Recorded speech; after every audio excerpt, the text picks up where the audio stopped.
Everyone, आप सभी का स्वागत है पवन के वीडियो में। आज हम लोग जो है घटना चक्र सॉल्व करेंगे। घटना चक्र में क्या सॉल्व करेंगे? घटना चक्र में जो भारतीय संविदा अधिनियम 1872 है उसका घटना चक्र हम लोग सॉल्व करेंगे। एकदम आसान शब्दों में सॉल्व करेंगे। हम इस तरीके से इसको बताएंगे कि आपको दोबारा घटना चक्र पढ़ने में दिक्कत नहीं होगी। एकदम आसान शब्दों में आते हैं घटना चक्र पे। घटना चक्र में क्या है जो है, इसको जो है 5 अध्याय में घटना चक्र ने बांटा है। और पहले अध्याय में जो है सेक्शन 1 से लेके 9 तक रखा है। तो अध्याय 1 में हम आते हैं। अध्याय 1 में जो अब तक क्वेश्चन पूछे गए हैं सिर्फ और सिर्फ 172 ही क्वेश्चन है, 172। तो आते हम लोग पहले क्वेश्चन पे। पहला क्वेश्चन क्या है? पहला क्वेश्चन जो है बहुत ही इंटरेस्टिंग है। देखिए, कह रहा है कि भारतीय संविदा अधिनियम 1872 का विस्तार। ठीक है, भारतीय संविदा अधिनियम 1872 का विस्तार। नंबर ए है संपूर्ण भारत पर। नंबर बी है जम्मू कश्मीर राज्य के सिवाय संपूर्ण भारत पर। नंबर सी जम्मू कश्मीर, नागालैंड और सिक्किम राज्य के सिवाय संपूर्ण भारत पर। नंबर डी इनमें से कोई नहीं। तो इसमें जो है आंसर जो है बी सही किया है, जम्मू कश्मीर राज्य के सिवाय संपूर्ण भारत पर। लेकिन यह बात ध्यान देने योग्य है कि जब यह प्रश्न पूछा गया था तो यह जो है MP ADPO में 2015 में पूछा गया है। अब वर्तमान समय में इसका आंसर क्या होगा? इसका वर्तमान समय में आंसर होगा संपूर्ण भारत पर। क्यों? क्योंकि देखिए यहाँ व्याख्या में लिखा भी है कि देखिए लिखा है कि जम्मू कश्मीर पुनर्गठन अधिनियम 2019 के अनुसार यह अधिनियम 31 अक्टूबर 2019 से जम्मू कश्मीर राज्य में भी लागू। यानी अब वर्तमान स्थिति यह हो गई है कि यह जो है एक्ट जो है पूरे भारत में लागू होगा। सिर्फ यही एक्ट ही नहीं, अब संपूर्ण एक्ट जितने भी एक्ट हैं, जो भी एक्ट था जहां पर लिखा हुआ था कि यह एक्ट जो है जम्मू कश्मीर राज्य को छोड़कर संपूर्ण भारत पर है, अब यह भूल जाइए। अब क्या है, 31 अक्टूबर जो यह डेट दी है 31 अक्टूबर 2019 से क्या हो गया, अब संपूर्ण भारत पे लागू है। और 31 अक्टूबर 2019 जो है बहुत ही इंपॉर्टेंट है। प्री के दृष्टिकोण से कहीं ना कहीं यह डेट पूछ सकता है, इसकी संभावना बहुत अधिक है। ठीक है, आते हैं दूसरे क्वेश्चन पे। दूसरा क्वेश्चन कहता क्या है? भारतीय संविदा अधिनियम में है नंबर 1 संविदा विधि की पूर्ण संहिता। नंबर बी मात्र संविदा विधि के सामान्य सिद्धांत। नंबर सी संविदा विधि के सामान्य और 3 निर्दिष्ट संविधाएं। नंबर डी संविदा विधि के सामान्य सिद्धांत और अन्य निर्दिष्ट संविधाएं। ठीक है, तो पहले विकल्प पे आते हैं। कह रहा संविदा विधि की पूर्ण संहिता। संविदा विधि की पूर्ण संहिता है, ये बात गलत है क्योंकि यह पूर्ण नहीं है। इसके अलावा भी और भी एक्ट अधिनियम हैं, जैसे TPA है, और भी एक्ट है जो संविदा से संबंधित हैं। और दूसरा क्या है, मात्र संविदा विधि के सामान्य सिद्धांत। संविदा विधि का सिद्धांत तो बताया गया है इसमें, लेकिन इसमें लिख दिया मात्र, मात्र लिख दिया, यानी ओनली, सिर्फ यही है? नहीं, ऐसी बातें नहीं हैं, और भी बातें हैं। नंबर सी क्या कहता है कि संविदा विधि के सामान्य और 3 निर्दिष्ट संविधाएं। यहां तक तो बात तो सही कह रहा है, संविदा विधि के सामान्य सामान्य संविधाएं, संविदा विधि के सामान्य संविधाएं की बात कर रहा है। लेकिन जो कह रहा है विनिर्दिष्ट संविधाएं, 3 विनिर्दिष्ट संविधाएं, ऐसी बातें नहीं हैं। कैसे नहीं है, आपको हम बेयर एक्ट भी दिखा देते हैं। देखिए, ये जो बेयर एक्ट का कॉन्टेस्ट है। बेयर एक्ट का क्या है? कॉन्टेस्ट, यानी विशेष सूची है। विशेष सूची में देखेंगे तो सेक्शन जो है, ये देखिए सेक्शन जो है बता रहा 1 से लेके इधर 22 हो गया, 23 हो गया, 23 होने के बाद देखिए ये 45 तक हो गया इस चैप्टर में। 45 के बाद जो है 67 हो गया, उसके बाद 67 के बाद देखिए 75 हो गया। यहाँ तक तो संविदा विधि के सामान्य सिद्धांत तो बताए गए हैं, लेकिन इसके अलावा फिर यह क्या लिखा कि 3 विनिर्दिष्ट संविधाएं, यानी 3 विनिर्दिष्ट यानी पार्टिकुलर, यानी विशिष्ट, 3 ही विशिष्ट संविधाएं हैं। ऐसी बातें नहीं है। देखिए कैसे नहीं है कि देखिए ये जो है बेयर एक्ट है, एक तो समान सिद्धांत की बात हो गई। अब बेयर एक्ट में आते हैं, देखिए इसमें क्या कहा है, माल का विक्रय जो निश्चित हो गया है वह भी था, हालांकि अब वो नहीं रह गया। लेकिन और क्या है, क्षतिपूर्ति और प्रत्याभूति के विषय में। ये तो बातें कर रहा है। एक बात ये हो गई, एक निर्दिष्ट संविदा ये हो गई, और दूसरी बात क्या हो गई, उपनिधान के विषय में भी बताया है। ठीक, और क्या बताया है, गिरवी के बारे में, गिरवी उपनिधान के बारे में, अभिकरण के बारे में। देखिए 3 से बातें ज्यादा हो गई, 4 हो गई। ठीक है, तो अगर देखा जाए ओवरऑल तो ये जो है सिर्फ 3 ही के बारे में बात नहीं करता है। ये कह रहा है संविदा विधि के समान और 3 विनिर्दिष्ट संविदाएं, 3 विनिर्दिष्ट संविदाएं नहीं है। जो विकल्प डी क्या कह रहा है, संविदा विधि के समान सिद्धांत, हाँ ये तो बात अब सही है, और अन्य विनिर्दिष्ट संविदाएं, हाँ अन्य कह दिया, 3 तो नहीं बताया, अन्य बताया, यानी और काफी हैं। ठीक है, इस वजह से यह विकल्प जो है डी सही है। अब आते हैं नंबर 3 पे। क्वेश्चन नंबर 3 क्या कहता है, संविदा विधि का प्रभाव है। संविदा विधि का प्रभाव क्या है, भूतलक्षी है, भूतलक्षी नहीं है। सी कहता ए और बी दोनों, डी कहता उपरोक्त में से कोई नहीं। यह प्रश्न समझने से पहले थोड़ी सी एक बातें समझ लें तो आराम से हमको समझ में आ जाएगी। भूतलक्षी क्या होता है, संविदा विधि का प्रभाव पूछ रहा है, भूतलक्षी है या भविष्यलक्षी के हिसाब से समझिए। तो भूतलक्षी किसे कहते हैं, भूतलक्षी उस विधि को कहते हैं जिसका प्रभाव जब वह लागू हो रहा है उसके पहले जो एक्ट या कार्य हो गया है उस पर भी प्रभाव डालेगा, तो वह क्या हो गया, भूतलक्षी हो गया। तो कॉन्ट्रैक्ट ऐसा नहीं है कि 1872 में बना और 1 सितंबर को लागू हुआ, 1 सितंबर को लागू होने के पहले जो भी कॉन्ट्रैक्ट हुआ उस पर भी प्रभाव डालेगा, ऐसा नहीं है। ठीक है, इस वजह से यह क्या है, यह भूतलक्षी नहीं है। इसका प्रभाव ऐसा नहीं है कि यह जो है लागू होगा किस पर, कि जो इसके पहले विधि बनी है, मतलब जो कॉन्ट्रैक्ट बना है उसके पहले जो कॉन्ट्रैक्ट हो गया है उस पर लागू होगा, ऐसी बातें नहीं है। हालांकि एक कॉमन सी बातें होती हैं कि भाई जो सिविल विधि है उस पर जो है संसद चाहे तो भूतलक्षी प्रभाव लागू कर सकती है विधि बनाकर, वह एक बात होती है जो हमको सीपीसी में मिलता है। लेकिन यहाँ पर जो संविदा के कॉन्टेक्स्ट में अगर बात करें तो संविदा विधि क्या है, भूतलक्षी नहीं है। आते हैं अगले प्रश्न पर। अगला प्रश्न क्या कहता है, अगला प्रश्न कहता है प्रस्ताव की परिभाषा संविदा अधिनियम की किस धारा में दी गई है। तो आप पढ़े ही होंगे, अगर नहीं पढ़े हैं तो देख लीजिए। संविदा अधिनियम में जो है प्रस्ताव की परिभाषा 2A यानी 2 का में दी गई है। ठीक, अब हम लोग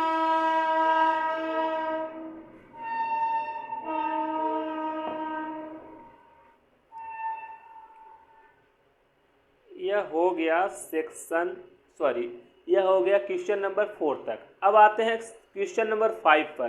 क्वेश्चन नंबर 5 क्या कहता है, एक प्रस्ताव क्या है। नंबर ए आशय की घोषणा मात्र है, नंबर बी आकस्मिक वक्तव्य है, नंबर सी प्रस्ताव करने के लिए निमंत्रण है, नंबर डी संबोधित व्यक्ति की सहमति प्राप्त करने के लिए कोई कार्य करने अथवा न करने के लिए रजामंदी है।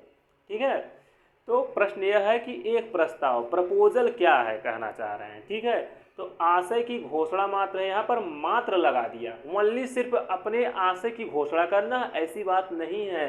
सिर्फ और सिर्फ जो व्यक्ति प्रस्ताव करता है अपने आशय को सिर्फ बताना नहीं चाह रहा, आशय बताने के अलावा भी कुछ करना चाह रहा है, कुछ एक्ट करना चाह रहा है, कुछ अपने कार्य विधियों को आगे बढ़ाना चाह रहा है। जैसे हम अपने वीडियो में एक में उदाहरण दिए थे कि लड़का ने लड़की को प्रपोज किया, प्रस्ताव किया, अपना सिर्फ आशय बताने के लिए थोड़ी किया था, इस वजह से उसको किया था कि उससे वो शादी करना चाहता था। तो उसका मात्र जो है अपना आशय की घोषणा करना नहीं था उसका इरादा घोषणा तो था, लेकिन घोषणा के द्वारा एक उसका उद्देश्य एम था, क्या एम था, शादी करना। ठीक है, इस वजह से आशय की घोषणा मात्र तो नहीं है प्रस्ताव। ठीक, दूसरा आते हैं, दूसरा कहता आकस्मिक वक्तव्य है। ऐसी बात नहीं कि एकाएक कुछ बात हम बोल दिए वही जो है, जैसे बातचीत में कुछ कह दिए तो वो जो है प्रस्ताव नहीं हुए, प्रस्ताव वो नहीं है। नंबर सी प्रस्ताव करने के लिए निमंत्रण है, प्रस्ताव करने के लिए निमंत्रण भी नहीं है। प्रस्ताव क्या है, प्रस्ताव प्रॉपर प्रस्ताव होता है, निमंत्रण किसे कहते हैं प्रस्ताव के लिए निमंत्रण। जैसे जब दुकान पे लिस्ट लगा दी जाती है किसी चीज को बेचने के लिए तब जब अगला व्यक्ति आता है तब वह प्रस्ताव करता है, तो वहाँ पर प्रस्ताव के लिए क्या होता है, निमंत्रण माना जाता है। ऐसे जो प्रॉपर हम प्रस्ताव करते हैं, जब किसी को कोई बात हम कहते हैं कि आइए आगे, जैसे जब हम कोई बात कहते हैं कि हम ये चीज़ बेचना चाह रहे हैं या खरीदना चाह रहे हैं, डायरेक्ट जब बताते हैं तो क्या होता है, प्रस्ताव होता है, न कि प्रस्ताव के लिए निमंत्रण होता है। एकदम बेटर ऑप्शन जो है इसमें देखिए दिखाई दे रहा है आराम से, संबोधित व्यक्ति को, यानी जिससे हम प्रस्ताव कर रहे हैं उसकी सहमति प्राप्त करने के लिए, ठीक है, कि जो हम चाह रहे हैं उसकी सहमति प्राप्त कर लें, और प्राप्त करने के लिए कोई कार्य करने अथवा न करने की रजामंदी है, जो हम पिछली वीडियो में आपको बताई भी थी। जैसे लड़का क्या था, लड़का ने लड़की को संबोधित किया, किसको किया, लड़की को। संबोधित व्यक्ति कौन हो गई, लड़की। लड़की को संबोधित किया, क्यों किया, सहमति प्राप्त करने के लिए। किसकी सहमति प्राप्त करने के लिए, शादी करने के लिए, कि कोई कार्य करने मतलब शादी कर ले, अथवा न करने के लिए रजामंदी, अथवा वह कुछ टाइम तक क्या करे, दूसरे से शादी न करे जब तक हम शादी करने के लिए उसको हम जब तक टाइम दिए हैं, ठीक है। अब आते हैं अगले पर, निम्नलिखित में से कौन सा वैध प्रस्ताव का आवश्यक तत्व नहीं है। यहाँ देखिए, यह ध्यान देने वाली बात है, यहाँ पर पूछ रहा है कौन से आवश्यक तत्व नहीं है, नहीं कह रहा है, नहीं को गोला कर लीजिए, ठीक है, या नहीं पूछ रहा है, यानी हमको उल्टे आंसर देना है, यानी तीन बातें सही होंगी, एक बातें गलत होंगी, वही आंसर सही होगा, ठीक है। तो आते हैं, पहला क्या कह रहा है, प्रस्ताव ग्रहीता का यह सूचित किया जाना चाहिए, ठीक है, कह रहा प्रस्ताव ग्रहीता, प्रस्ताव यानी प्रपोजल, ग्रहीता माने जो एक्सेप्ट करता है, उसको यह सूचित किया जाना चाहिए, ठीक है। यह कह रहा, ये तो बात तो सही है, जब आप किसी को प्रस्ताव कर रहे हैं तो जिससे आप प्रस्ताव कर रहे हैं जो एक्सेप्ट करेगा उसको क्या आप बताओगे, सूचित करोगे, संसूचित करोगे, सूचना दोगे, ठीक है, यह तो बात सही है। नंबर 2 क्या कह रहा है, यह प्रस्ताव ग्रहीता की सहमति प्राप्त करने के उद्देश्य से किया जाना चाहिए। आप जब प्रस्ताव किसी व्यक्ति से करते हो, क्यों करते हो, उससे कुछ चाहत रखते हो ना, कुछ इरादा होता है, कुछ उद्देश्य होता है, तो यही कह रहा है उस प्रस्ताव को ग्रहीता के सम्मति प्राप्त करने के उद्देश्य से किया जाना चाहिए। हमारा इरादा क्या कहता है, क्या होता है प्रस्ताव जब किसी से करते हैं, यह होता है कि अगला व्यक्ति क्या कर दे, हाँ कह दे, या इस कार्य के प्रति आगे बढ़ जाए, हमारा ऐसा कुछ उद्देश्य या इरादा होता है। नंबर सी, इसे प्रस्तावक के अंतिम रजामंदी को अभिव्यक्त करना चाहिए। जब हम किसी से प्रस्ताव करते हैं तो वहाँ पर हमारा क्या होता है, अंतिम रजामंदी होती है। हम ऐसा नहीं कहते कि भैया हम ये बेचने जा रहे हैं तो आप आइए, आप क्या कहना चाह रहे हैं, तब तो हो जाएगा, प्रस्ताव के लिए आमंत्रण हो जाता है। इसमें क्या कह रहा है, इसे प्रस्ताव की अंतिम रजामंदी की अभिव्यक्ति करना चाहिए। कहने मतलब जब हम प्रस्ताव कर रहे हैं तो अपने तरफ से अभी हमारे तरफ से कुछ हाँ ना ही नहीं है, मतलब ना ही नहीं, हम पूर्ण रूप से अपने तरफ से हाँ कह दिए हैं और आप हाँ कह दीजिए तो बस काम हो गया, माने प्रस्ताव जैसे आप एक्सेप्ट कर दिए, काम हो गया, यानी कॉन्ट्रैक्ट हो जाएगा। प्रस्ताव जो होता है उसका ये आवश्यक तत्व होता है, वो क्या होना चाहिए, अंतिम होना चाहिए। जैसे एक दुकानदार जब कोई लिस्ट लगा के सामान रखा रहता है तो वहाँ पर क्या होता है, उसका प्रस्ताव प्रॉपर नहीं होता है, वह प्रस्ताव के लिए आमंत्रण करता है, ठीक है। प्रस्ताव का प्रॉपर जो है, प्रस्ताव का आवश्यक तत्व जो है, इसे क्या कहते हैं, प्रस्ताव क्या होना चाहिए, अंतिम हो, और क्या होना चाहिए, अंतिम रजामंदी यानी अंतिम सहमति होनी चाहिए अगले व्यक्ति को देना, ठीक है। अब आते हैं अगले पे, अगला क्या कहता है, यह किसी निर्दिष्ट व्यक्ति को किया जाना चाहिए। कह रहा है कोई मतलब पार्टिकुलर व्यक्ति को ही करिए, यह सभी व्यक्तियों को नहीं, ऐसी बात नहीं है। आप प्रस्ताव क्या कर सकते हैं, सामान्य जनमानस से भी कर सकते हैं, सिर्फ एक पार्टिकुलर से ही नहीं, संपूर्ण विश्व से भी कर सकते हैं आप प्रस्ताव, ठीक है। अब आते हैं अगले प्रश्न पर। अगला प्रश्न देखिए, बहुत ही आसान है।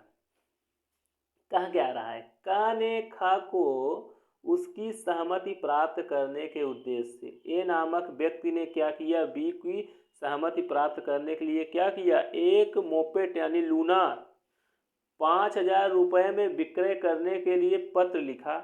कहा कि अपना लूना हम 5,000 में बेच रहे हैं, बी नामक व्यक्ति को पत्र लिखा और कहा कि वह उस लूना को विक्रय करने का इच्छुक है, कि हम उसको बेचना चाह रहे हैं, हम चाह रहे हैं 5,000 में बेचने की, प्रस्ताव भी रखा, इच्छुक भी, ये भी बता दिया। उक्त कार्य के लिए यह कहा जाएगा कि का ने यानी ए ने क्या किया, ए ने क्या किया, प्रस्ताव किया। ठीक है, एकदम आसान क्वेश्चन है। अब आते हैं प्रश्न नंबर 8 पे, बहुत ही आसान है। क्या कहता है प्रश्न नंबर 8? कहता है कि भारतीय संविदा अधिनियम की निम्नलिखित धाराओं में से कौन सी धारा स्वीकृति से संबंधित है। एकदम डायरेक्ट उठा के देख लीजिए, सेक्शन 2A में प्रस्ताव बात किया है, सेक्शन 2B में क्या कहा है, स्वीकृति की बात किया है, तो हो गया ये भी। अब आते हैं हम लोग अगले पेज अर्थात क्वेश्चन नंबर 9 पर। क्वेश्चन नंबर 9 ये रहा आपके सामने।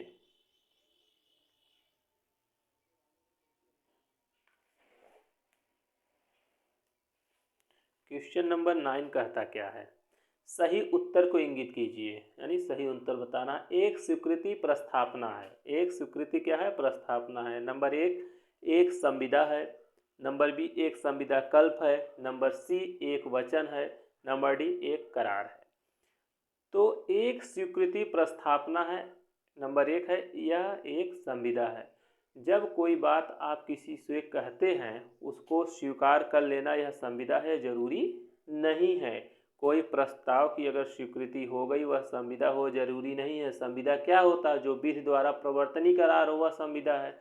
और ये स्वीकृति की बात कर रहा है, सब स्वीकृति करार हो ये भी जरूरी नहीं है, क्योंकि जो स्वीकृति, ऐसा स्वीकृति जो एक दूसरे के लिए प्रतिफल हो वही जो है क्या होता है, करार होता है। अर्थात ये जो ऑप्शन ए है ये ऑप्शन ए नहीं रहेगा। अब आते हैं ऑप्शन बी, एक संविदा कल्प है। ठीक है, एक संविदा कल्प है, ये भी ऑप्शन नहीं होगा, संविदा कल्प हम लोग आगे डिटेलिंग में पढ़ेंगे। नंबर सी एक वचन है। ठीक है, एक स्वीकृति प्रस्थापना क्या है, स्वीकृति प्रस्थापना क्या होता है, एक वचन ही होता है ना। जब कोई व्यक्ति किसी को प्रपोज किया है, अगला जैसे स्वीकार किया, स्वीकार करते हुआ प्रस्ताव क्या हो जाता है, वचन हो जाता है। ठीक, ऑप्शन सी सही हो गया। डी क्यों नहीं सही है, कह रहा है कि एक स्वीकृति प्रस्ताव करार है, ये जरूरी नहीं है। जो प्रस्ताव को आपने स्वीकार कर लिया है ये जरूरी नहीं है कि वह करार हो। जैसे करार का डिफिनीशन क्या है, हर एक वचन, वचनों का हर एक संवर्ग जो एक दूसरे के लिए प्रतिफल हो वही करार है। तो हर एक वचन, जैसे हम एक उदाहरण लेते हैं कि हमने किसी को कहा कि हम आपको यह संपत्ति दान में देंगे, तो हमने उसको वचन दे दिए, तो वचन तो हो गया, अगला ने स्वीकार भी कर लिया, ठीक है हम लेंगे, तो वह क्या हो गया, स्वीकृति तक हो गई। लेकिन इसमें दोनों पार्टी को कुछ मिला नहीं, सिर्फ एक पार्टी को मिला। हमको क्या मिला, हमको तो कुछ नहीं मिला। हमारे लिए प्रतिफल क्या हुआ, हमारे लिए कुछ भी प्रतिफल नहीं मिला, सिर्फ हम उसको दान दे दिए। तो यह करार नहीं हुआ, कॉन्ट्रैक्ट के दृष्टिकोण से यह करार नहीं हुआ, भले वह स्वीकृति हो गई। अब उस पर जो है दान विधि का जो भी अधिनियम है, एक्ट है, वो लगे, वो बात अपनी जगह है। लेकिन यहाँ पर अगर देखा जाए तो क्या हुआ, वह जो एक स्वीकृति प्रस्ताव था वह करार है, जरूरी नहीं है। जैसे हम दान का उदाहरण लें तो दान के उदाहरण में जो है करार नहीं होता, क्योंकि करार का आवश्यक एलिमेंट है हर एक वचन, वचनों का हर एक संवर्ग जो एक दूसरे के लिए प्रतिफल है वही क्या है, करार है। यहाँ पर क्या हुआ, एक पार्टी को प्रतिफल मिला, यानी एक व्यक्ति ने दान स्वरूप कुछ चीजें पा गई, लेकिन जो व्यक्ति दान किया उसको तो कुछ नहीं मिला, यानी उसको प्रतिफल कुछ मिला ही नहीं। तो अर्थात एक स्वीकृति जो प्रस्थापना है, एक करार है, ये जरूरी नहीं है। ठीक है, आते हैं क्वेश्चन नंबर 10 पर। भारतीय संविदा अधिनियम की धारा 2B के अनुसार अनुबंध है। कह रहा भारतीय संविदा अधिनियम 2B के अनुसार एक अनुबंध है। 2B में अनुबंध, अनुबंध यानी प्रॉमिस। प्रॉमिस क्या है, पहला क्या है, क्या कह रहा, दो या अधिक पक्षों के बीच एक समझौता है। दूसरा कह रहा कुछ करने के लिए एक वचन है। तीसरा कह रहा एक प्रस्ताव की स्वीकृति है। डी कह रहा है कानून द्वारा प्रवर्तनीय एक समझौता है। ठीक है, पहला क्या कह रहा है, दो या अधिक पक्षों के बीच एक समझौता है। ध्यान दीजिए, दो या अधिक पक्षों के बीच जो ये समझौता कह दे रहा है, प्रस्ताव होता है, अगला स्वीकार कर लेता है, यही तो क्या हो जाता है, अनुबंध या प्रॉमिस हो जाता है। ये तो समझौता कह रहे हैं, समझौता नहीं है भैया। ठीक है, दूसरा क्या कह रहा है, दूसरे से पहले आते हैं तीसरे पे, एक प्रस्ताव की स्वीकृति है। ठीक है, एक प्रस्ताव की स्वीकृति है, यानी हम प्रस्ताव किए, अगला स्वीकार कर लिया, ये तो वचन हो गया। बात तो ठीक ठाक लग रही है सी वाली, ठीक है। लेकिन बी क्या कह रहा, कुछ करने के लिए एक वचन है। यह देखिए यहाँ सिर्फ स्वीकृति कहा है, स्वीकृति से थोड़ी सी जब आगे बढ़ते हैं तब वह वचन हो जाता है। स्वीकृति थोड़ी सी बातें क्या है, अधूरी है। इसमें बेटर ऑप्शन जो है सेक्शन बी है, क्योंकि कुछ करने का एक वचन है। एक वचन ही क्या है, अनुबंध है। एक वचन ही क्या है, अनुबंध है, जो सेक्शन 2B में दिया है। अगर ये ऑप्शन बी नहीं होता तो ऑप्शन यहाँ सी बेटर होता, लेकिन सी से बेटर ऑप्शन यहाँ पर बी है, इस वजह से यह सही है। डी क्यों नहीं सही है, देखते हैं। कानून द्वारा प्रवर्तनीय एक समझौता है, यानी विधि द्वारा प्रवर्तनीय एक समझौता, यहाँ समझौता शब्द दे दिया, ऐसी बात नहीं है जो हम पहले वाले में बताए। अब आते हैं प्रस्थापना प्रतिग्रहित हो जाने पर। प्रस्थापना प्रतिग्रहित हो जाने पर क्या हो जाती है, वचन हो जाती है, जो आप आराम से पढ़े हैं सेक्शन 2B में, एकदम आसान है। आते हैं अगले क्वेश्चन पे, क्वेश्चन नंबर 12। क्वेश्चन नंबर 12 क्या कहता है, क्वेश्चन नंबर 12 कहता है निम्न में से कौन सा वाक्य सही नहीं है, यानी बताना है कौन सा वाक्य गलत है। तो इसमें जो है नंबर ए है, मौखिक स्वीकृति ही वैध स्वीकृति है। अच्छा, ये कह रहे हैं कि मौखिक स्वीकृति यानी सिर्फ मुंह से ही आप हाँ कहिए तो सही है, लिख पढ़ के कहेंगे तो गलत है, तो यानी कॉन्टेक्ट नहीं होगा। ये कौन सी बात हुई, ये तो यानी गलत है, ऐसे सीधे क्लियर हो गया। और ऑप्शन थोड़ा सा देख लेते हैं, स्वीकृति लिखित में होना चाहिए, ठीक है, ये तो हो सकता है भाई, ये बात तो सही है, लिखित में हो सकता है। स्वीकृति जो है संसूचित होनी चाहिए, ये भी बात सही है, माने अगले को बात पता चलना चाहिए कि आपने हाँ कह दिया है उसके प्रस्ताव को। नंबर डी कहता है स्वीकृति विहित रीत में होनी चाहिए, ये भी बातें हद तक ठीक है। जैसे हम कहें कि आप जो है अगर आप इस पर आप कुछ नहीं कहते तो हम मान लेंगे आप जो है इस बात से सहमत हैं, तो यानी जिस रीति से हम कहें उस रीति से भी होगा, ठीक। अब आते हैं क्वेश्चन नंबर 13 पर। क्वेश्चन नंबर 13 बहुत ही आसान है। कहता क्या है, स्वीकृति के लिए केवल मानसिक संकल्प स्वीकृति हेतु पर्याप्त नहीं है, बोलना, लिखना या कोई अन्य रूप बाहरी प्रकटन के लिए कुछ होना चाहिए। यह बात किसमें कहा गया, उच्चतम न्यायालय द्वारा यह धारित किया गया, किसमें, फैजल इलाही बनाम ईस्ट इंडिया रेलवे कंपनी के बाद में, यम नंजप्पा बनाम MP मुथुस्वामी के बाद में, डगडेल बनाम लेवरिंग के बाद में, नंबर डी भगवान दास बनाम गिरधारी लाल एंड कंपनी के बाद में। इसमें कह रहा है कि भैया किसमें स्वीकृति के लिए केवल मानसिक संकल्प स्वीकृति हेतु पर्याप्त नहीं है, या किसमें कहा गया बोलना, लिखना या कोई अन्य बाहरी प्रकटन भी होना आवश्यक है। इस प्रश्न को समझने से पहले एक थोड़ी सी कहानी समझ लीजिए, तो ये प्रश्न पूर्ण रूप से समझ में आ जाएगी और आपको आंसर हूबहू मिल जाएगा, स्वतः मिल जाएगा। कैसे, जैसे हम अपने वीडियो में बताए थे कि प्रस्ताव का उदाहरण दिए थे कि एक लड़का ने क्या किया, एक लड़की को प्रपोज किया। जब उस लड़की को प्रपोज किया, मान लीजिए लड़के ने जब प्रपोज किया, लड़की भी ऐसा चाह रही थी कि अगला प्रपोज करे तो उससे हम शादी कर लें, वो चाहो तो रख रही थी, लेकिन किसी वजह से उससे कही नहीं थी, ठीक है। अब लड़का ने प्रपोज कर दिया और लड़की की भी इच्छा है शादी करे, लेकिन कुछ बातें आ सकती हैं, कास्ट या फिर और सामाजिक बातें जो लेके उसकी मनोदशा है, उस वजह से वो शादी करने से ना कर रही है, अपनी फैमिली की बातें और भी चीज़ें सोच के चीज़ों से हाँ कह रही है। अगर देखा जाए मस्तिष्कों का मिलन तो उसी क्षण हो गया, क्योंकि चाह तो वो भी रही है, चाह वो भी रहा है, मस्तिष्कों का मिलन हो गया। लेकिन अगले को लड़की क्या कह सकती है, चाहते हुए भी ना कह सकती है, ठीक है।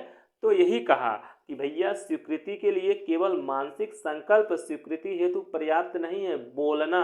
अब उसके बाद आपको क्या करना होगा, बताना होगा कि हाँ भैया हम आपसे शादी करना चाहते हैं, लिख के कहिए या कोई अन्य बाहरी प्रकटन द्वारा करिए। मस्तिष्कों का मिलन हो गया, इससे सिर्फ जो है प्रस्ताव जो क्या हो जाएगा, स्वीकृति पूर्ण रूप से नहीं होगा। यह बात इस केस में, एक केस में कहा गया भगवान दास बनाम गिरधारी लाल एंड कंपनी के बाद में जो सेक्शन डी है इसका हम वीडियो बनाएंगे प्रॉपर, इसमें जो है प्रॉपर हम पूर्ण रूप से इसको बता देंगे इस केस क्या है और इसके डिटेलिंग बताएंगे, और एक जो है इसमें और भी बातें बताई गई हैं जो आगे हम लोग इसको पढ़ेंगे। ठीक है, आते हैं क्वेश्चन नंबर 14 पर। कहता है भारतीय संविदा अधिनियम की निम्न धाराओं में से कौन सी धारा स्वीकृति से संबंधित है। स्वीकृति से कौन सी संबंधित है, आपको याद होगा सेक्शन 2A, देख लीजिए सेक्शन 2A किससे है, स्वीकृति से संबंधित है। ये तो आप जान ही रहे हैं, वैसे देख भी लीजिए सेक्शन 2A, देखिए सेक्शन ए हो गया 2 और ये हो गया ए, प्रपोजल। ठीक, प्रपोजल यानी प्रस्ताव, ये स्वीकृति से संबंधित, ये कह रहा है कौन से, स्वीकृति से संबंधित, सॉरी सेक्शन 2A कह रहा है, इसमें सेक्शन 2A क्या है, प्रस्ताव से संबंधित है, यानी ये गलत हो गया, अब इसको देखना ही नहीं है। अब आते हैं इसमें बी वाले में, कह रहा सेक्शन 3, अच्छा सेक्शन 3, 4, 5, 6, तो 3 देखा जाए, 3 तो है, 3 भाई स्वीकृति से संबंधित है, 3 स्वीकृति से है, देख लेते हैं कैसे है। सेक्शन 3 क्या कहता है, प्रस्तावनाओं की संसूचना, प्रतिग्रहण और प्रतिसंग्रहण, यानी प्रतिग्रहण आ गया यानी स्वीकृति आ गई, ये देखिए स्वीकृति यहाँ पर आ गई, 3 में भी स्वीकृति है। फिर ये कह रहा है 4 में देखा जाए, 4 में भी देखिए यह जो है 4 में भी स्वीकृति की बात कहता है।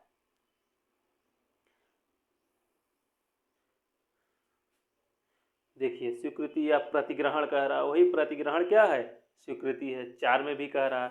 फिर अगला क्या कह रहा है, 5, ये 5 कह रहा है। अब 5 में देखा जाए, 5 में देखा जाए तो 5 में यह बातें जो है होती हैं कि नहीं होती है। देखिए 5 में कह रहा है प्रतिसंग्रहण की बात कह रहा है, प्रस्थापना और प्रतिग्रहण का प्रतिसंग्रहण, मोटी मोटा प्रतिसंग्रहण पे फोकस है, प्रतिग्रहण पे नहीं है, अतः यह नहीं है। ठीक है, सेक्शन 5 नहीं, ये भी कट गया। ठीक है, अब इसमें आते हैं, इसमें देखिए 4, 5 हम दिखाई दिए हैं, सेक्शन 4 जो है, सेक्शन 5 जो है नहीं है, सेक्शन 6 भी नहीं है। ठीक है, और सेक्शन 7 तो है, देख लेते हैं सेक्शन 7 है कि नहीं, इसको देखने से पहले ये देख लेते हैं, एकदम पूर्ण रूप से स्पष्ट हो जाएगा। सेक्शन 2B में स्वीकृति की बात कही है। ठीक है, सेक्शन 4 में किसकी बात कहा है, सेक्शन 4 में जो अभी हम पिछले बार आपको दिखाए हैं कि इसमें जो है क्या है, स्वीकृति की बात है, संसूचना कब संपूर्ण हो जाती है, प्रतिग्रहण की संसूचना। ठीक, इसके बारे में है, सेक्शन 5 में भी है और सेक्शन 7 में भी है, इसको भी देख लीजिए। सेक्शन 7 में कैसे है, सेक्शन 7 में देखिए कहता है प्रतिग्रहण, ये प्रतिग्रहण की बात कर रहा है। सेक्शन 7 कह रहा है प्रतिग्रहण अत्यांतिक होना ही चाहिए, अर्थात सेक्शन कौन कौन सा, सेक्शन 2B में भी है, सेक्शन 4 में भी है, सेक्शन 5 में भी है और सेक्शन 7 में भी है, और सेक्शन जो है 6 में नहीं है। ठीक है, इस वजह से ऑप्शन बी सही है। आते हैं अगले क्वेश्चन पे। अगला क्वेश्चन क्या कह रहा है, भारतीय संविदा अधिनियम 1872 का निर्वचन खंड निम्न में से उपबंधित है। निर्वचन खंड किसमें बताया गया है, किसमें, सेक्शन एक क्वेश्चन नंबर 15 कह रहा है किसमें जो है निर्वचन खंड है, वही डिफिनीशन क्लास किसमें है, 2A में है, देख लीजिए। और देखना क्या है, आप जानते भी हैं कि सेक्शन 2A में ही जो है सबका डिफिनीशन क्लास है, सेक्शन 2A में। और देखिए यहाँ सेक्शन 2A में देखिए सबका प्रॉमिस, प्रपोजल, प्रॉमिजर, प्रॉमिसी सबको बताया हुआ है। प्रायः जो है जो भी एक्ट होते हैं उसका जो है डिफिनीशन क्लास ले लीजिए, निर्वचन खंड या फिर परिभाषा खंड जो है सामान्यतः जो है सेक्शन 2 में होता है, नहीं तो किसी किसी का 3 में होता है, ज़्यादातर 2 में ही होता है। एक कॉमन बात याद रखिए, तो अगर आप नहीं भी क्वेश्चन जानते हैं तो सही होने की संभावना आपकी ज़्यादा रहेगी। ठीक है, अब आते हैं क्वेश्चन नंबर 16 पर। 16 क्या कहता है, कौन सा कथन सत्य है। ठीक, पहला क्या कह रहा है, पहला कह रहा है प्रत्येक वचन करार है। ठीक, दूसरा क्या कह रहा है, प्रत्येक करार संविदा है। तीसरा क्या कह रहा है, प्रत्येक प्रस्ताव वचन है। चौथा क्या कह रहा है, प्रत्येक स्वीकृति वचन। ठीक है, तो बी पे आते हैं। प्रत्येक करार संविदा है, यानी जितने भी करार हैं यह संविदा हो, ये जरूरी थोड़ी है।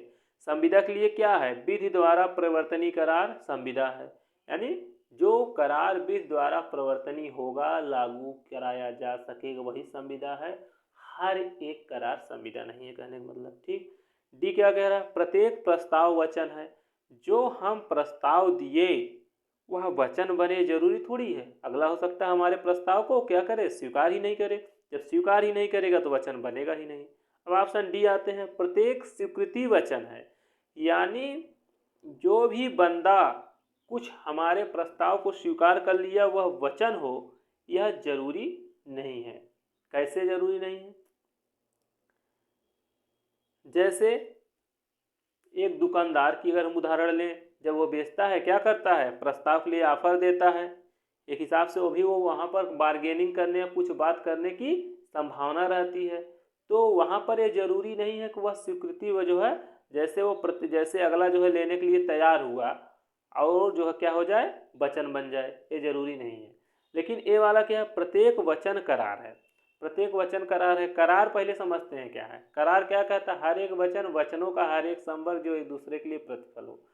तो यानी जितने भी वचन है वो क्या हो जाते हैं, करार हो जाते हैं, बस एक दूसरे को क्या मिले, प्रतिफल मिले। समानतः जो है क्या होता है, जितने भी करार होते हैं या जितने भी वचन दिए जाते हैं उसमें हर एक को प्रतिफल मिलता ही मिलता है। कुछ अपवादिक बातों को अगर छोड़ दें, जैसे अगर हम आ जाएं दान पे आ जाए तो इसमें जो है प्रतिफल नहीं मिलता, लेकिन ये अपवादिक बातें हैं। और जैसे नैसर्गिक प्रेम में अगर पुत्र को पिता कुछ देता है तो वहाँ पर उसको कुछ प्रतिफल मिले, यह जरूरी नहीं है, बिना प्रतिफल के देता है।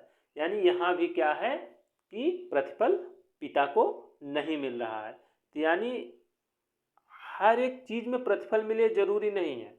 लेकिन क्या है, ये क्या कह रहा है, प्रत्येक वचन करार है, तो हर एक वचनों का हर एक संवर्ग जो एक दूसरे के लिए प्रतिफल हो वह करार है, यही बात कहता है। तो इसमें क्या है, प्रत्येक वचन समानता क्या होता, करार होता है। उन अपवादिक बातों को बात नहीं कर रहा है, किनकी बातों को, जिसको हम बताएं नैसर्गिक प्रेम वाला या फिर दान वाला बातें, उसकी बातें नहीं कह रहे, थोड़ी सी बातें, वो गहराई में नहीं जा रहा, सामान्य सी बातें कह रहा है एक क्वेश्चन। इस वजह से ऑप्शन ए सही होगा। ठीक। आते हैं हम लोग अपने अगले क्वेश्चन पर। अगला क्वेश्चन है क्या, अगला क्वेश्चन कहता है कि हर एक वचन और ऐसे वचनों का हर एक संवर्ग जो एक दूसरे के लिए प्रतिफल हो, यह क्या होता है, करार होता है। एकदम जो है डिफिनीशन क्लास से उठा दिया है, करार की डिफिनीशन यही है, हर एक वचन और ऐसे वचनों का हर एक संवर्ग जो एक दूसरे के लिए प्रतिफल हो, करार होता है। वचन के तत्व की संख्या क्या है, मतलब वचन में कितने तत्व हैं, कितने एलिमेंट हैं। तो वचन की अगर डिफिनीशन देखें तो वचन बस यही कहता है कि प्रस्थापना प्रतिग्रहित हो जाने पर वचन हो जाती है। यानी वचन के लिए दो चीजें हैं, प्रस्ताव हो और एक्सेप्ट हो जाए, स्वीकार हो जाए, दो ही बातें हैं। इस वजह से ऑप्शन इसमें भी सही हो जाएगा। ठीक है। अब आते हैं क्वेश्चन नंबर 19 पर। ए बी को एक प्रस्ताव करता है, बी द्वारा प्रस्ताव स्वीकार कर लेने पर यह क्या हो जाएगा, बी की स्वीकृति वचन हो जाती है, ए का प्रस्ताव वचन हो जाता है। बात ध्यान देने वाली है कि देखिए, जब ए ने प्रस्ताव किया तो इसी का प्रस्ताव जब स्वीकार होगा तो यही तो वचन होगा। यहाँ बी की स्वीकृति वचन हो जाती है, उसका स्वीकार करना वचन थोड़ी होता। अगले ने जो प्रपोज किया है और अगले पार्टी ने जैसे ही एक्सेप्ट किया, यानी ए ने प्रस्ताव किया, उसका प्रस्ताव का स्वीकृति हो जाना ही वही प्रस्ताव ही वचन बनता है। ठीक है। ए का प्रस्ताव और बी की स्वीकृति दोनों वचन बन जाता है, ऐसी बात नहीं है, वही प्रस्ताव क्या बन जाता है, वचन बन जाता है। डिफिनीशन क्लास से है क्वेश्चन। ठीक है। ए का प्रस्ताव वचन हो जाता है यदि बी द्वारा प्रतिफल दिया गया है, अन्यथा नहीं। सीधी सी दिख रहा है कि ये बातें गलत हैं, बस सीधी सी बात है, डिफिनीशन क्लास से है कि प्रस्थापना प्रतिग्रहित हो जाने पर क्या हो जाता है, वचन हो जाता है, यानी प्रस्थापना ही वचन होता है। तो ये ने प्रस्ताव किया है, उसका ही प्रस्ताव क्या होगा, वचन होगा। ऑप्शन बी सही है। अब आते हैं क्वेश्चन नंबर 20 पर। 20 क्या कहता है, जब कोई व्यक्ति अपनी अंतिम सहमति के अभिव्यक्त किए बिना कुछ निबंधन प्रस्तावित करता है जिन पर वह वार्ता के लिए सहमत है तो वह क्या कहलाता है। बड़ा ही इंटरेस्टिंग है। कह रहा है कि कोई व्यक्ति क्या कह रहा है, अपनी सहमति, अंतिम सहमति तो नहीं दे रहा है, लेकिन आपको क्या कह दे रहा है, अगले को क्या कर रहा है, बता दे रहा है, कह दे रहा है आइए आपसे वार्ता हम करेंगे, इस संदर्भ में हम बात करना चाह रहे हैं। तो यह क्या हो जाएगा, प्रति प्रस्थापना करना, अस्थाई प्रस्थापना करना, प्रस्थापना के लिए निमंत्रण देना। एक हिसाब से वो अगले को सिर्फ सूचित कर दे रहा कि आइए आप प्रस्ताव करिए, ठीक है, हम इसको बेचने या लेने देने में इंटरेस्टेड हैं, बस इतना ही बता रहा है, प्रस्ताव नहीं कर रहा है। ठीक है, यह जो है प्रायः जो है जैसे सूची हम लगा देते हैं दुकान पे कि इसकी मूल्य इतना, इसका मूल्य इतना, इसका मूल्य इतना, यहाँ पर हम अगले व्यक्ति को आमंत्रित कर रहे हैं आइए प्रस्ताव करिए, हमने प्रस्ताव उससे नहीं किया है। ठीक है, उसी पे है, इस पर जो है और डिटेलिंग से हमारे वीडियो जो है डिटेलिंग में है और हम बनाएंगे भी, एकदम डिटेलिंग से क्लियर भी हो जाएगा, इस पे केस भी है। आते हैं अगला क्वेश्चन, विच इज करेक्ट, कह रहा है कौन सा सही है। ठीक है, number 1, proposal plus acceptance is equal to promise, अर्थात प्रॉमिस कैसे बनता है। ठीक है, कह रहा स्वीकार कैसे होता है, प्रपोजल हो यानी प्रस्ताव हो प्लस स्वीकार हो जाए, वह क्या हो जाता है, प्रॉमिस हो जाता है। ऐसी बातें नहीं हैं कि हैं विच इज करेक्ट, कौन सा करेक्ट है, ऐसी बातें हैं। प्रपोजल क्या है, प्रस्ताव, किसी व्यक्ति ने प्रस्ताव किया, लड़की ने प्रस्ताव किया, लड़के ने स्वीकार कर लिया, जैसे स्वीकार किया वो क्या हो गया, वचन हो गया, ये बातें सही हैं। बी वाले में आते हैं प्रॉमिस, यानी लड़की ने प्रॉमिस किया, ठीक है, प्लस कंसिडरेशन, प्रतिफल, एक दूसरे को क्या प्रतिफल मिला, एक दूसरे को प्रतिफल, वो उससे शादी कर लेगी, वह उससे शादी कर लेगा, या वो उसको वचन दी, वह उसको वचन दिया, यानी प्रॉमिस प्लस एक दूसरे को प्रतिफल। एग्रीमेंट की परिभाषा अगर देखें, एग्रीमेंट यानी करार, हर एक वचन, वचनों का हर एक संवर्ग, हर एक वचन प्रॉमिस हो गया, वचनों का हर एक संवर्ग जो एक दूसरे के लिए प्रतिफल हो, तो ये कंसिडरेशन क्या हो गया, प्रतिफल। ये भी बातें सही हो गई। ठीक है, अब आते हैं कॉन्ट्रैक्ट। कॉन्ट्रैक्ट की डिफिनीशन क्या है, कॉन्ट्रैक्ट कहता है बीच द्वारा प्रवर्तनीय करार क्या है, संविदा है, यानी करार ही क्या है, संविदा है। एग्रीमेंट प्लस इन्फोर्सेबलिटी यानी बीच द्वारा प्रवर्तनीय हो, ये क्या हो गया, संविदा। देखा जाए तो सब सही है, पूर्ण रूप से डिफिनीशन क्लास से ही है। ठीक, आते हैं अगले क्वेश्चन पर।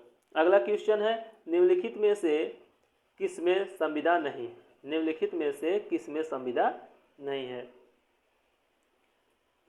तो ये कहता है का अपने तोते को एक प्रस्ताव बोलना सिखा देता है और उसे खा के पास भेजता है। तोता खा के सामने प्रस्ताव बोल देता है और खा तोते की अपनी अभिस्वीकृति बता देता है। देखिए बहुत ही इंटरेस्टिंग है, इसमें क्या है, प्रस्ताव की बात कर रहा, तोता के माध्यम से प्रस्ताव कर कौन सकता है। प्रस्ताव की अगर हम डिफिनीशन देखेंगे उसमें कहता है जबकि एक व्यक्ति की बात कर रहा है। व्यक्ति मतलब कौन, व्यक्ति मतलब एक प्रॉपर व्यक्ति की बात कर रहा है। ठीक है, व्यक्ति में कौन कौन आएगा, चाहे वह नेचुरल मैन हो या फिर विधिक व्यक्ति हो।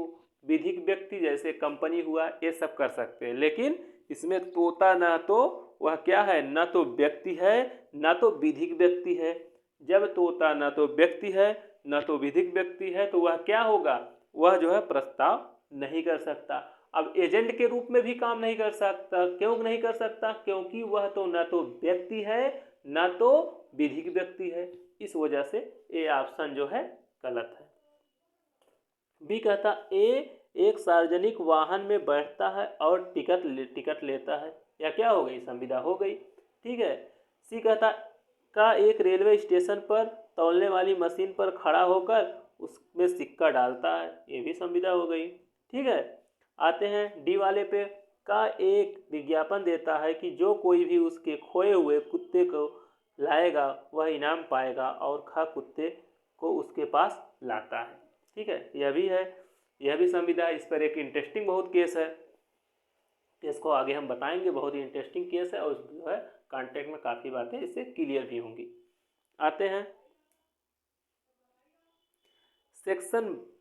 Question number 22।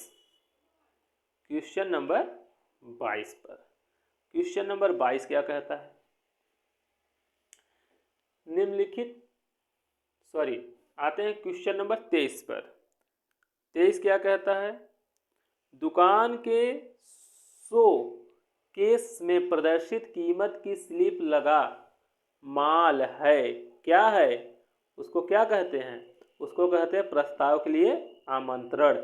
इसके बारे में हम डिटेलिंग से और भी बताएंगे, जो हम पीछे बता भी थोड़ा चुके हैं। इसमें क्या होता है, जब हम किसी दुकान पे कोई भी सामान की लिस्ट लगाएं तो इसको प्रॉपर प्रस्ताव नहीं माना जाता है, इसको माना जाता है प्रस्ताव के लिए आमंत्रण माना जाता है। ठीक, इस पर भी केस है, इसका बहुत डिटेलिंग से हम बताएंगे, बहुत ही इंटरेस्टिंग भी है। आते हैं क्वेश्चन नंबर 24 पर। क्वेश्चन नंबर 24 क्या कहता है, menu card in hotel is, बस वही इंग्लिश में पूछ रहा है पहले वाला क्वेश्चन। मेनू कार्ड यानी क्या, कीमत सूची। ठीक है, कीमत की जो सूची है वह होटल में लगी हुई, वह क्या है, एन ऑफर, एक प्रस्ताव है। ठीक, एन इन्विटेशन टू ऑफर यानी क्या है, प्रस्ताव के लिए आमंत्रण है। ए प्रपोजल, यह प्रस्ताव है, ये बात तो नहीं है। ये प्रॉमिस नहीं, यही जो पहले वाला था यही चीजें हैं कि प्रस्ताव के लिए क्या है, आमंत्रण है।